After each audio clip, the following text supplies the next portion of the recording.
So,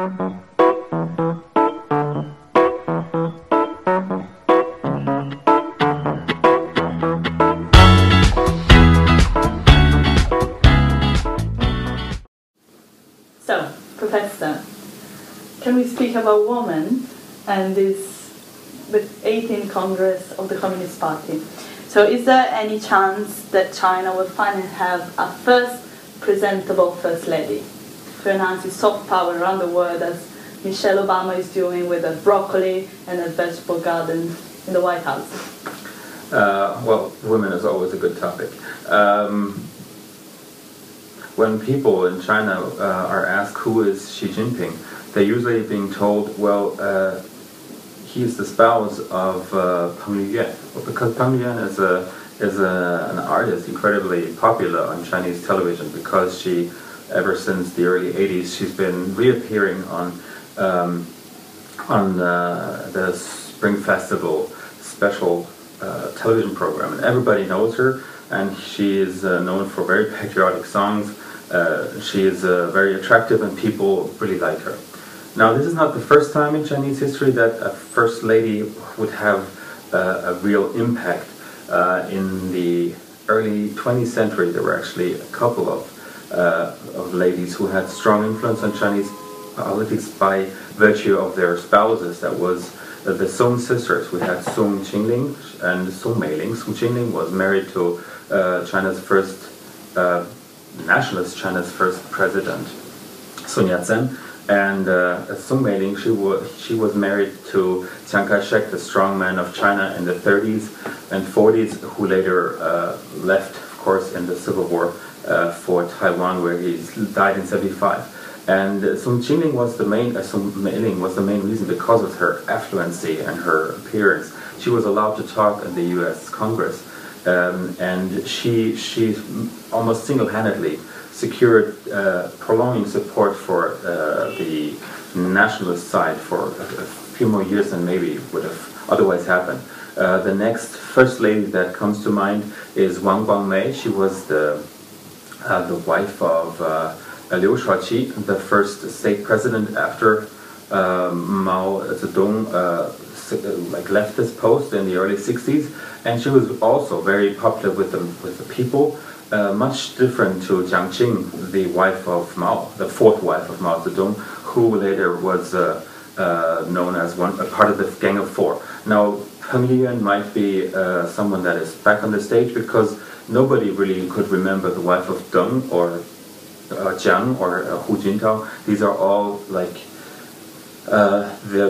these people's wives were all kept in the back, and really nobody would even remember after sitting next to them, because they hardly ever show up, and even if they do, they don't contribute to the discussion. And Peng Liyuan might have a much more open role in giving China an amicable face to the outside world. So what do you think about the fact that the next Politburo is most likely going to be composed out of social scientists, unlikely the current one, which is made mainly of engineers and like scientists coming from Tsinghua and with a very technical background? Do you think there's going to be like a change in terms of how the Politburo relates to people and to like social policies? Well, we don't really know yet who's going to be on the standing committee of the Politburo. I'm sure that some people over in Zhongzhanghai do.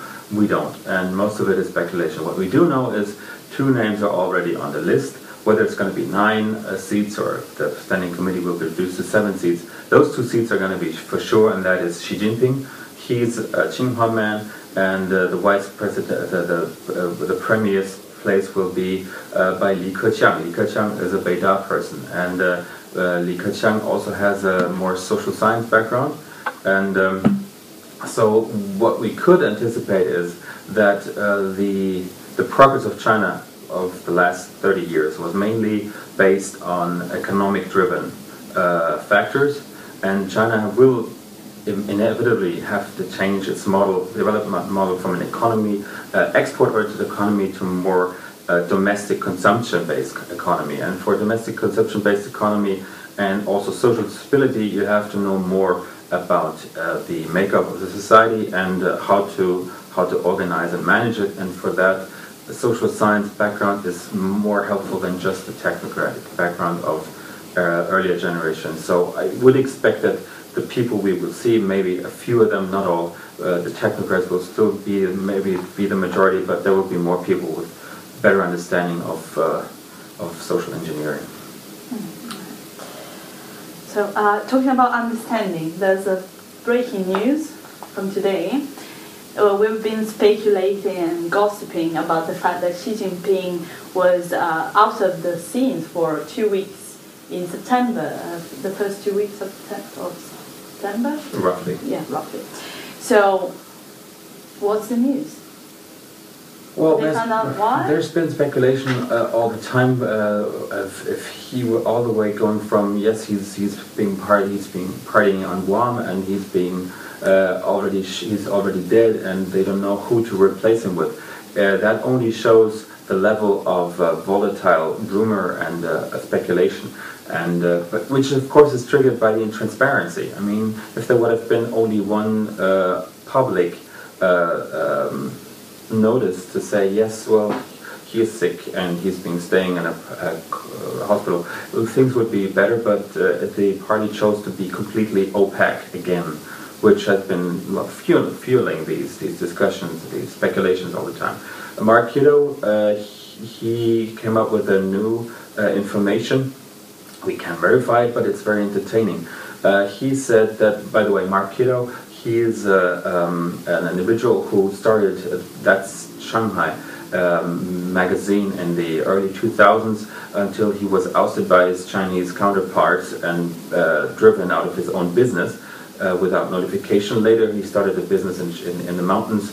Again, he's being driven out, and he chose to write an article, Why I Leave China, which has started a very big online discussion with thousands of comments in Chinese over the last few weeks.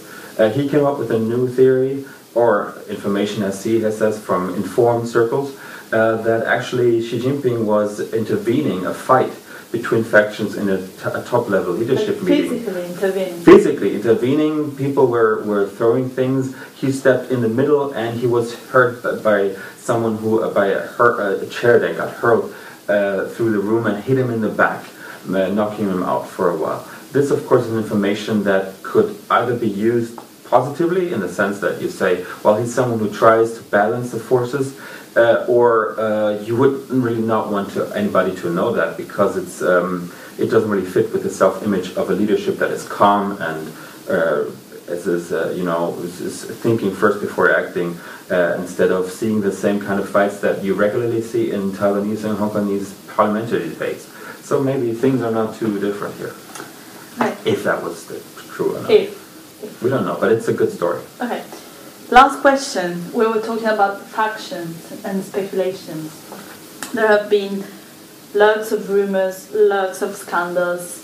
2 of them have been the Ferrari scandal, and the other one, the recent New York Times scoop on Wen Jiabao family's wealth. So do you think, in which way we can read these scandals in the light of the struggle between the factions within the party? Again, all is left to speculation or to certain various information channels that can be verified. What we do know is that in February we had this huge Boishilai scandal. It took the party months to recollect itself and find a solution, which ended with the ousting of Boishilai and a commuted death sentence for his wife. That was the first huge scandal, and ever since the top leadership, or the image of the party, was much more entertaining than the soap opera we see from the royals in London, because of ever new stories. We had the first thing is, of course, with Lingu killing himself just close here in his car with 2 naked girls. First, the story came out, nobody knew about who it was, but people were talking about the fact that someone in a Ferrari could drive around with naked girls, and obviously was connected to the elite. The information that he was the son of Hu Jintao's right hand obviously was leaked later, and it could only come from someone with access because the place was cut off quickly. Nobody could take pictures. It must have been someone with access in the hospital or somewhere else. So we could speculate again that someone who wanted to hurt Hu Jintao just right before the leadership change would leak that information, and by this way making Hu Jintao's right hand inadmissible to top leadership position. The same happens just days before the Shibada, before the party congress. We have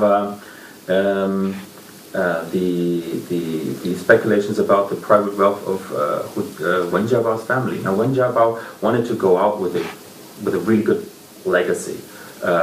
When we look at 2008, at how he performed in front of the victims of the earthquake in May 2008, he came to known as the Grandpa Wen, as someone who's close, who would like cry in the public and really show his compassion. And this image now is tarnished by the speculations, and closing down or the access to a New York Times website won't change that fact. It's something that is done, and his image is tarnished, and that's the situation. So it could be speculated again that someone who wanted, maybe from the Boishilai camp, was wanting to hurt these two outgoing leaders after their two tenures. Leak this information in time to be published just before the really big event. We don't know, of course, but it looks like that. Okay, so at the end, it's just speculation until Thursday. Again, it's speculation, and the soap opera continues. Thank you. Ciao. Ciao.